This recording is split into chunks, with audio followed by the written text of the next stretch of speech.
और 1 से लेकर 3 पदों के बीच में हम इन बातों को देखने पाते हैं। और इस प्रकार से जो पहला पद है और उसकी दूसरी लाइन है, हम इस प्रकार से हम पढ़ते हैं, जिसमें मुख्य रूप से विचार करने के लिए है, क्योंकि वे शरीर के अनुसार नहीं पर आत्मा के अनुसार चलते हैं। क्योंकि वे शरीर के अनुसार नहीं पर आत्मा के अनुसार चलते हैं। आइए हम प्रार्थना करें।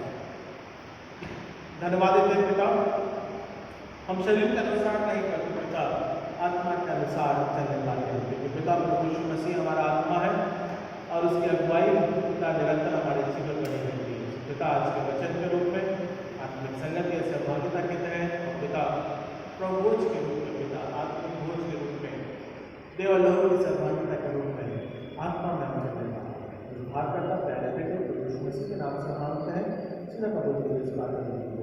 आमीन।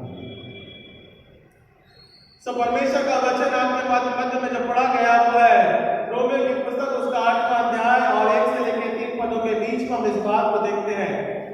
और क्योंकि day of ascension last Sunday इस प्रकार से वचन के रूप में हम देखने पाते हैं, स्वर्गारोहण के रूप में हम देखने पाते हैं, और फिर उसके बाद में आज और आने वाले संडे के रूप में हम इस बात को भी देखने पाएंगे किस प्रकार से पेंटिकोस्ट और उसके जीवन के द्वारा जो आत्मा के द्वारा हमें जीवन मिलता है और आत्मा जो कि आज हमारे मन में कार्य करती है, उसी प्रकार से हम इस बात को भी देखते और समझने पाते हैं। सो परमेश्वर आत्मा है और आत्मा के द्वारा हमको और आपको चलने के विषय के रूप में कहता है। और पौलुस इसी बात को हम और आपके हमारे जीवन को भी प्रेरित करता है।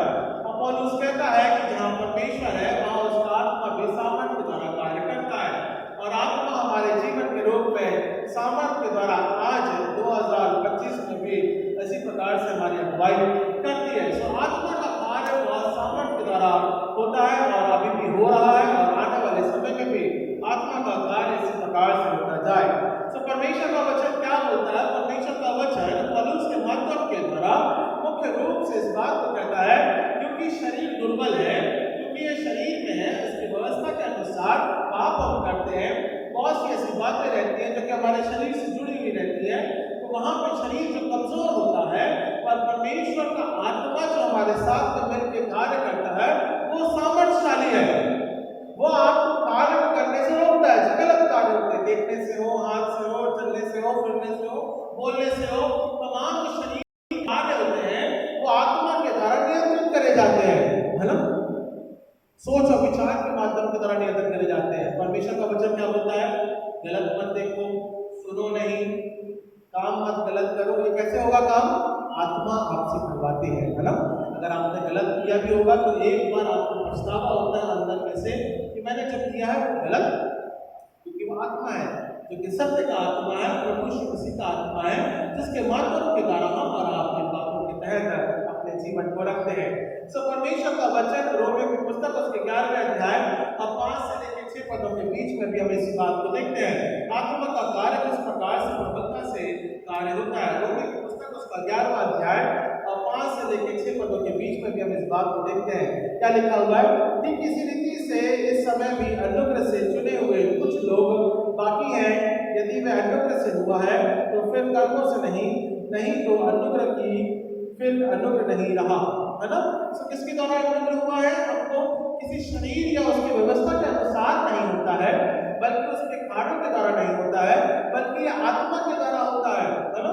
जब परमेश्वर का अनुग्रह हमारे जीवन के साथ में मिलता है और हम उस अनुग्रह को प्राप्त करने पाते हैं, और ये प्रभु यीशु मसीह के आत्मिक कार्यों के माध्यम के द्वारा हम में वो अनुग्रह प्रदान करता है।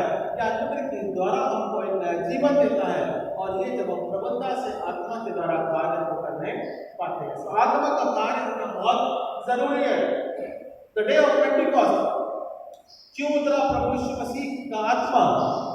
क्योंकि उसको मालूम है कि वो जो अब सहायक है, मैं अब जा रहा हूँ स्वर्ग में, और स्वर्ग में जाने के बाद में मनुष्य के जीवन में वो आत्मिक कार्य होना बहुत जरूरी है। जो कार्य मैंने किया है, जो कार्य जिम्मेदारियां मैंने ठहराई है, चेलों के मध्य में जिस प्रकार से मैंने जो कार्य रखे हैं, उन तमाम बातों के तहत अब इसको संभालने वाला कौन है? इनको मार्गदर्शन करने वाला कौन है? इन्हें सही मार्ग पर चलाने वाला कौन है? सो प्रभु यीशु मसीह का स्वर्गारोहण और आत्मा के द्वारा नया जीवन हमें मिला है। ये स्वर्गारोहण के रूप में पेंटिकॉस्ट के दिन तैयारी के रूप में हम इस बातों को देखने पाते हैं। और इसी अंतराल में प्रभु यीशु मसीह का आत्मा विभिन्न प्रकार से लोगों के मन में कार्य करता है, विभिन्न चंगाई के रूप में कार्य करता है, प्रार्थना के माध्यम के द्वारा कार्य करता है, विभिन्न अन्य भाषा बोलने के माध्यम के द्वारा कार्य करता है, सेवा के माध्यम के द्वारा कार्य करता है, लोगों को व्यवस्थित कलीसिया के रूप में ले जाने के लिए कार्य करता है। तो ये आत्मा के कार्य है, जहाँ पे हम आप आत्मिक रूप में हम इस बातों को देखने पाते हैं। सो आइए हम थोड़ा सा कुछ बातों के, क्योंकि अनुग्रह जो है वो परमेश्वर के आत्मा के द्वारा हमारे जीवन में आया है, किसी फल या काम के द्वारा नहीं है, या मनुष्य की युक्ति या बुद्धि के द्वारा नहीं है, बल्कि ये परमेश्वर का अनुग्रह है, जिसके द्वारा उसके आत्मिक रूप में हम नए जीवन प्राप्त करते हैं। सो इस बात के लिए अगर हम थोड़ा सा वचन के ऊपर वर्णन करें, क्योंकि शरीर दुर्बल है ना, ये लिखा ना पौलुस ने कि शरीर जो है व्यवस्था के कारण दुर्बल है, और उसे प्रभु यीशु मसीह ने उसको वहां पे क्रूस पर से अपने लहू से बलिदान करके बहा करके हमारे लिए आत्मिक जीवन दिया, ताकि हम विजयी जीवन को प्राप्त करने पाए। उसने क्रूस पर से जो वचन को कहे या क्रूस पर से अपने जीवन का बलिदान दिया, एक विजय जीवन के बारे में चलाया, विजय जीवन की सहभागिता के बारे में चलाया, विजय जीवन के बारे में हमको आगे बढ़ने के लिए चलाया, ताकि हम आत्मिक जीवन में आगे बढ़ने पाए। तो हम किस प्रकार से इस आत्मिक जीवन में बढ़ने पाते हैं, इस विषय के रूप में हम मनन करेंगे, या आत्मा किस प्रकार से हमारे जीवन में कार्य करती है, इस बारे में हम मनन करेंगे। तो पहली बात, मनुष्य जीवन के तहत जो आत्मा जो कार्य करती है, कि मसीहों को विश्वास करना बहुत जरूरी है। आत्मा विश्वास करना सिखाती है, आत्मा विश्वास में दृढ़ता के रूप में बना रहना सिखाती है, आत्मा विश्वास में प्रार्थना करना सिखाती है। सो विश्वास का दृढ़ीकरण हमारे जीवन में होना बहुत जरूरी है। विश्वास करो कि परमेश्वर हमारे साथ है ना। इसी प्रकार से प्रभु यीशु मसीह कहता है, जब आरोहण होता है, जब वो बोलता है तो आत्मा को ग्रहण करो, विश्वास से ग्रहण करो, विश्वास से अपने जीवन को जियो, विश्वास से जो मेरी कही हुई बातें हैं उसका पालन करो। और मत्ती 28 के अनुसार उसको 19 पद में क्या लिखा है, तुम जाओ और जगत के कोने तक चेला बनाओ, है ना। तो ये कैसा कार्य होता है, विश्वास के माध्यम के द्वारा हम और आप आत्मिक जीवन के रूप में इन बातों को देखने पाते हैं, है ना। तो विश्वास बहुत जरूरी है, विश्वास नहीं है तो हमारा जीवन आधारित नहीं है। प्यास लगती है,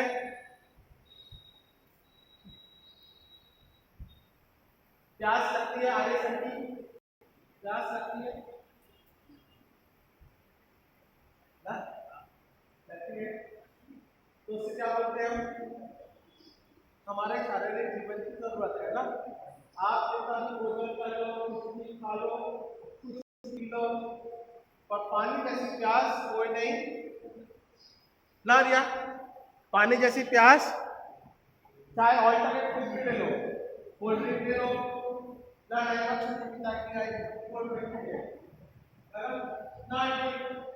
कोल्ड ड्रिंक पी लो, कुछ भी खा लो।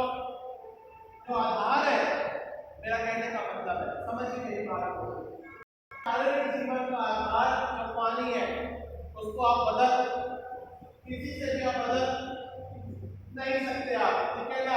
ऑल्टरनेट कुछ भी आप ढूंढ नहीं सकते। जो पानी की प्यास है, उसी पानी के आधारित आपका हमारा जीवन उसी प्यास बुझा सकता है। और आत्मा के द्वारा जो जीवन ठहराया गया है वो आत्मिक प्यास है, और हम और आप उस आत्मा के जल से पीने के लिए योग्य बने हैं। और हमारी शारीरिक जीवन की जरूरत को मिटाने के लिए प्रभु यीशु मसीह का आत्मा एक जल के रूप में हम देखते हैं, या अमेरिकन रिबन के रूप में हम देखते हैं, यौन के अध्याय के अनुसार मैं आत्मा का जल का देने वाला परमेश्वर हूँ, और जिसके द्वारा तुम पियोगे तो उसको कभी भी वो प्यासा न रहेगा, बल्कि वो निरंतर और अनंत काल तक उस प्यास में वो आगे या फिर उस पानी को आगे बढ़ता रहेगा, ठीक है ना। तो कहने का मतलब है हमारे जीवन का आधार जो विश्वास है, वो विश्वास की प्यास जो आत्मा के रूप में बहती है उसका आधार है, और वो हमारे जीवन में बना रहना, उससे कोई बदल आप विश्वास से कोई दूसरा आधारित आप नहीं कर सकते हैं, मतलब सो वचन के रूप में विश्वास रखना ही मुख्य रूप पर आधारित है, और यही आपके जीवन को बढ़ने का कारण है। और यही योग्य बातें हैं जो कि हमको और आपको मसीह के साथ एक साथ जोड़ने में रखती है।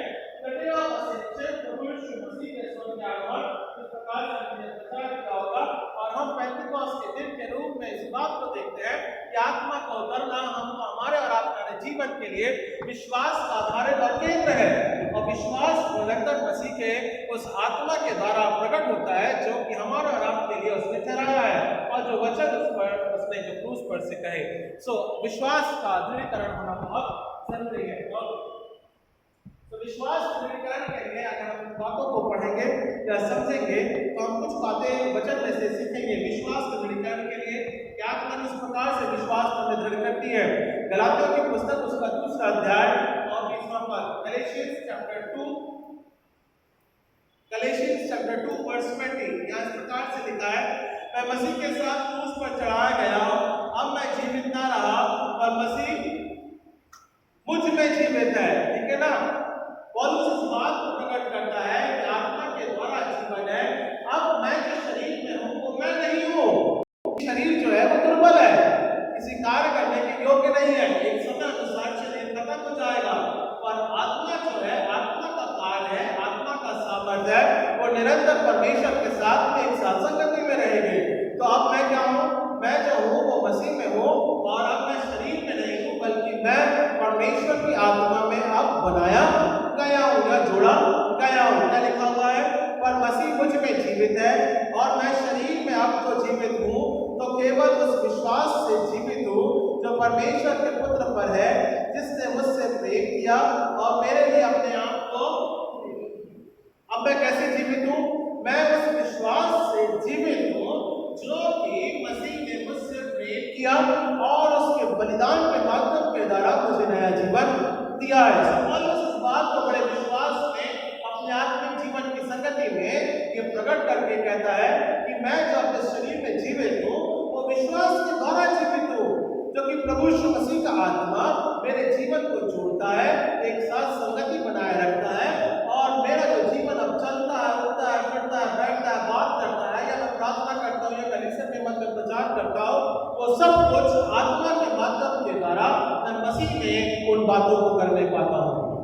सो हमारा जीवन जो है कुछ समय के लिए है, कुछ पलों के लिए, कुछ घड़ी के लिए है, और भजन संहिता उसके हम कह सकते हैं 91 अध्याय के अनुसार हमारा जीवन एक घास के समान है, जहाँ पे सूखे के रूप में भी हम इस बात को देखने पाते हैं कि भले सुबह वो हरा भरा रहता है, पर जब धूप पड़ती है तब क्या हो जाता है? वो मुरझा या सांझ के साथ मुरझा जाता है। और थोड़ा सा पलों का हमारा जीवन है जिसके द्वारा परमेश्वर कहता है कि अपनी आत्मा और विश्वास के द्वारा अपने जीवन को हरा भरा रखो और उसके साथ उसे सूखने ना दो, बल्कि उसमें बने रहो। और यही आत्मिक संगति हम करने पाते हैं आत्मा के माध्यम के द्वारा जब हम जुड़ने पाते हैं, क्योंकि देह लहू की सहभागिता इसी बात को ठहराती है कि हम विश्वास से मसीह के साथ हम जुड़ने पाते हैं। सो अब मसीह मुझ में रहता है और मैं इस शरीर में दुर्बल हूँ, बल्कि आत्मा मेरे साथ में कार्य को करती है। सो पौलुस इस बातों के तहत प्रकट करता है। सो विश्वास, पहली बात पौलुस अपने जीवन में इन बातों को ठहराते कहता है कि विश्वास के माध्यम के द्वारा आत्मिक जीवन में बढ़ना बहुत जरूरी है। ओके, दूसरी बात क्या लिखा हुआ है? परमेश्वर क्या बोलता है? प्रेयर। आत्मिक जीवन क्या है? प्रार्थना का आधार है। आत्मिक जीवन हमारे प्रार्थना का आधार है, क्योंकि शरीर दुर्बल है ना। शरीर दुर्बल कैसे होता है? हम अभी ना ये करने जाएंगे, अभी समय शुरू हो गया है ना। बहुत सी ऐसी बातें रहती हैं क्योंकि हमारे जीवन से जुड़ी हुई रहती हैं, और धीरे धीरे हम हर एक प्रोग्रामों को आने वाले समय के रूप में पूरा करते जाते हैं ना। So one whole night prayer के लिए हम लोग देखेंगे, करेंगे, है ना प्रार्थना में जीवन एक रात्रि प्रार्थना। और क्या हो जाता है? हम बड़े दुर्बल, इसलिए मैं समझाना मान रहा हूँ। क्या समझाना मान रहा हूँ? कि शरीर भले दुर्बल होता है और आत्मा हमको जलाती है। प्रार्थना के भाव में एक साथ जोड़ती है ना। बहुत से ऐसे हैं जो सो जाएंगे, बहुत से ऐसे लोग सो जाते हैं जो रात में हमारे साथ नहीं करने पाते हैं, क्योंकि जॉब का रहता है, काम की जिम्मेदारियां रहती हैं, घर की जिम्मेदारियां रहती हैं। कुछ थोड़े समय के लिए जुड़ते हैं, कुछ 2 घंटे के लिए जुड़ते हैं, कुछ 4 घंटे के लिए जुड़ते हैं, कुछ सुबह तक हमारे साथ में जुड़ते हैं ऑनलाइन प्रेयर में, है ना। कहने का तात्पर्य है शरीर क्या है हमारा? दुर्बल है। तो प्रार्थना जब हम करते हैं, जब प्रार्थना में लवलीन अपने जीवन को रखते हैं, जब प्रार्थना में अपनी सहभागिता को रखते हैं, तब हमारी आत्मा उस प्रार्थना के माध्यम के द्वारा हमारे जीवन को गति प्रदान करती है, हमें जगाए रखती है, आत्मिक जीवन में बढ़ने में सक्रिय रहती है, आत्मिक जीवन में हमारे कार्यों को पूर्ण करने में सामर्थ्य रहती है। सो मसीह के साथ इस शरीर की दुर्बलताओं को हमें हराते हुए आत्मा में प्रार्थना करना बहुत जरूरी है ना। और हम इन्हीं बातों के तहत जोड़ नहीं पाते हैं। से कोई मेले निकाल लीजिए, प्रार्थना के भाव में किस प्रकार से आत्मिक जीवन में परमेश्वर हमारी अगुवाई करता है। इफिसियों की पुस्तक उसका 6वां अध्याय और 18वां पद, इफिशियंस चैप्टर 6 वर्स 18। क्योंकि शरीर तो दुर्बल है, तो प्रार्थना के माध्यम के द्वारा हम आत्मिक जीवन में अग्रसर होने पाते हैं या बढ़ने पाते हैं। इफिशियंस चैप्टर 6 वर्स 18 निकला बेटा? ओके। और हर समय और हर प्रकार से आत्मा में कैसे करना है? आत्मा में प्रार्थना करना बहुत जरूरी है। Okay done. फिर उसके बाद क्या लिखा है? और विनती करते रहो और इसलिए जागते रहो कि सब पवित्र लोगों के लिए लगातार विनती किया करो, है ना। और गतसमनी बाग में मत्ती उसके 26वें अध्याय के अनुसार क्या बोलता है? पतरस को बैठ के बाबा तुम मेरे साथ में प्रार्थना में जुड़े, है ना। अंतिम बार प्रार्थना करता है मैथ्यू चैप्टर 6। अगर आप पढ़ोगे उस बात को, प्रभु यीशु मसीह गतसमनी बाग में मैथ्यू चैप्टर 6 के अनुसार 26 के अनुसार जब आप उस अध्याय को पढ़ोगे, गतसमनी बाग में जब वो प्रार्थना करता है तो पतरस को बोलता है बाबा तुम मेरे साथ में नीचे प्रार्थना में बने, क्या रुकना। तो वो क्या बताता है? सो और एक एक्शन क्या करता है, और जब काम का समय आता है या कुछ आता है तो गुस्से में होकर तिलमिला के सूबेदार का कान काट देता है ना। The word of action. प्रभु यीशु मसीह ने क्या बोला था? क्या आज्ञा दी थी? प्रार्थना में बने रहना। आत्मिक जीवन का सफलता या आत्मिक जीवन का कार्य ये पोर्ट्रेट किया गया है। प्रभु यीशु मसीह इसी बात को दिखाता दर्शाता है। मैंने तुम्हें प्रार्थना करना सिखाया है। विरोध कितना भी होता रहे, संसारिक जीवन में विरोध होता रहे, 2024 में, 25 में, 26 में, किसी भी प्रकार का शारीरिक जीवन में विरोध होता रहे, मैंने तुम्हें क्या सिखाया है या प्रभु यीशु मसीह ने क्या सिखाया हमें मत्ती 26 के अनुसार? प्रार्थना में बने रहना बहुत जरूरी है।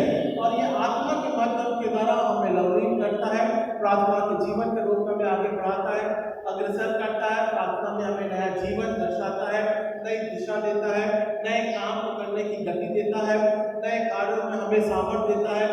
तो आत्मिक रूप में प्रार्थना करना बहुत जरूरी है ना। तभी तो वो क्रूस की यात्रा को सह नहीं पाया। प्रभु यीशु मसीह ऐसे नहीं सह पाता। डे ऑफ असेंशन या पेंटिकॉस्ट का दिन ऐसे नहीं आता है, क्योंकि वो प्रार्थना में अपने जीवन को तैयार रखने पाया, प्रार्थना में जीवन को अपने विश्वास को दृढ़ रखने पाया, आत्मा को वो तैयार करने पाया, तब वो उस विजय जीवन को जीने पाता है। सो पौलुस इसी बात के लिए हमको और आपको विज्ञापन की पुस्तक के अनुसार कहता है कि प्रार्थना में अपने आत्मिक जीवन के रूप में विश्वास से प्रार्थना में बने रहना बहुत जरूरी है। ये दो परमेश्वर अपने वचन में से हमें सिखाना मांगता है, ताकि उसके माध्यम के द्वारा हम प्रार्थना में जीवन में सफल हो सकते हैं। अपने जीवन को प्रार्थना में डालना बहुत जरूरी है या ढालना बहुत जरूरी है। प्रेयर लाइफ में मोल्ड होना बहुत जरूरी है। फिर उसके बाद में तमाम गंभीरता के साथ प्रभु यीशु मसीह के साथ अपने जीवन की प्रार्थना करना बहुत जरूरी है। परमेश्वर, कुछ लोग होते हैं जो गंभीरता से प्रार्थना नहीं करते हैं, वो सिंपल प्रेयर करते हैं क्योंकि सिंपल रूप से परमेश्वर चाहता है कि उनकी प्रार्थनाओं को सुने, वो ऐसा समझते हैं। पर हमें गंभीरता से प्रार्थना करना बहुत जरूरी है। ये दूसरी बात हो गई। फिर उसके बाद में निरंतर प्रार्थना करना बहुत जरूरी है। सब प्रार्थना के 3 भाव है और ये 3 भाव हमारे लिए बहुत जरूरी है।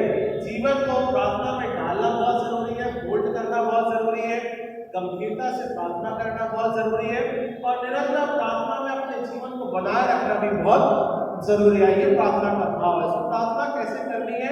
परमेश्वर आपको शब्द प्रदान करेगा, पर जो भी कार्य आपको करने हैं गंभीरता के साथ में, प्रार्थना में ढलते हुए और प्रार्थना में बने रहने के द्वारा या निरंतर प्रार्थना के माध्यम के द्वारा करना बहुत जरूरी है। तो ये 2 बातें हो गई, क्योंकि शरीर दुर्बल है पर आत्मा हमको और आपको सामर्थ प्रदान करती है।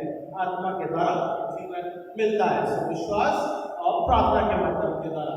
तीसरी बात परमेश्वर का वचन बोलता है कि परमेश्वर के द्वारा हमें प्रार्थना में बल मिलता है, सामर्थ मिलती है। ये कहाँ मिलेगा? कोई पहले निकाल लीजिए। परमेश्वर के द्वारा हमें नया बल मिलता है, क्योंकि रोमी की पुस्तक के अनुसार अगर हम पढ़ रहे हैं तो रोमी की पुस्तक के अनुसार उसके 8वें अध्याय और तीसरे पद में इस बात को हम यहाँ बखूबी रूप से देखने को मिलता है।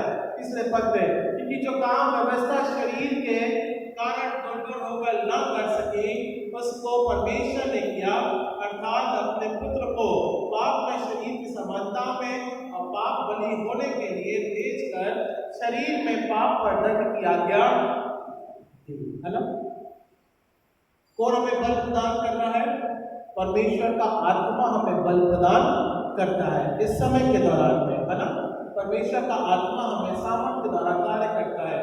जो शरीर जिस रीति से दुर्बलता से क्षमा नहीं मांग सका, जो पुराने नियम और व्यवस्था के अनुसार पीढ़ी दर पीढ़ी चलता आ रहा था, लोग कई प्रकार के लहू को बलिदान के रूप में लेके जा रहे थे, याजक के मध्य में रखते थे, क्षमा मांगते थे, पर दोबारा फिर से वो शारीरिक रूप में पाप करते थे और फिर उसके बाद में पुरानी विधि के अनुसार फिर से लहू को अर्पण लेके जाते थे और फिर क्षमा मांगते थे। तो ये क्या हो रही थी? प्रक्रिया बार बार चल रही थी।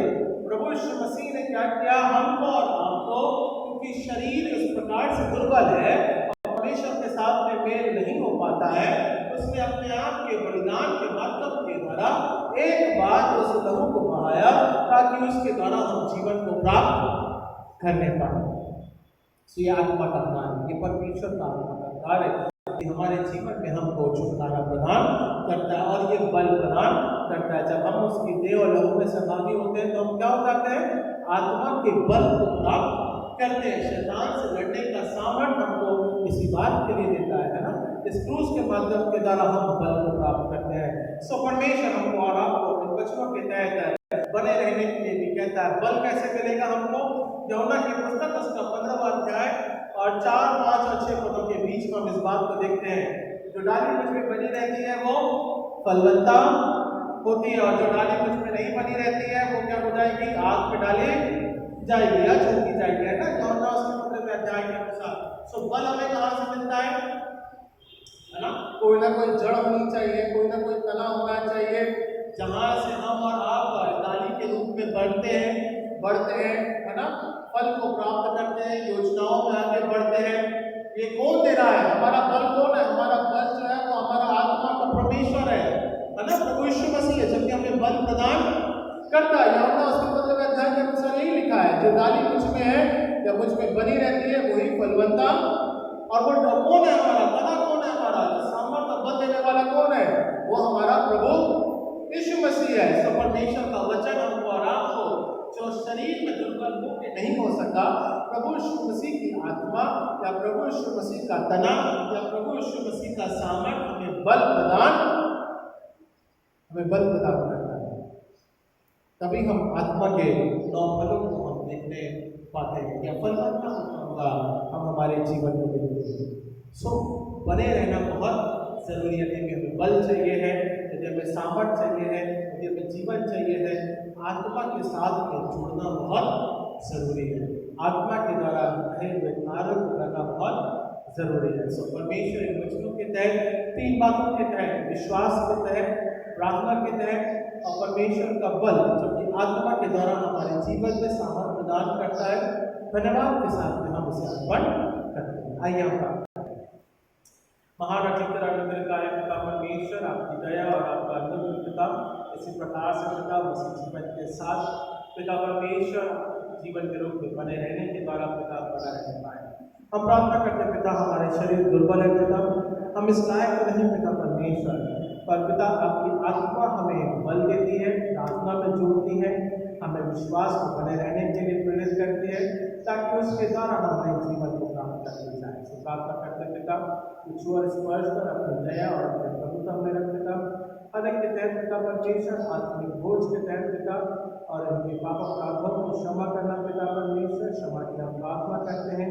कि आपकी दया हमारे साथ में आत्मिक रूप में क्षमा के माध्यम के द्वारा नए जीवन के रूप में बनी रहने पाए। उद्धार करता प्यारे बेटे प्रभु यीशु मसीह के नाम से मांगते हैं, सुने कबूल के देश का आमेन।